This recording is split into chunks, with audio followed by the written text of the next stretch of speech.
Sometimes I get annoyed when the people who have rich parents, when they become successful and they make it, they don't seem to get any credit. But in my head, I'm thinking like, raw, if you got rich parents, what even gave you the drive to want to do something, to want to be successful?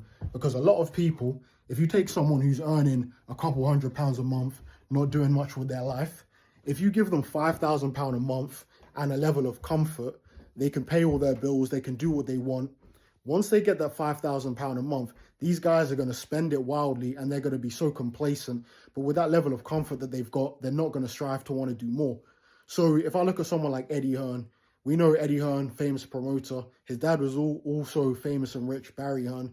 But looking at what Eddie's done, you have to give him credit because with him probably growing up quite privileged, even though he had some connections, I'm sure, for him to have the drive to want to emulate what his dad did and be as famous and do more than him is difficult because, as I said before, when you're comfortable, to have that drive to want to do more is difficult, and ambition is a priceless thing.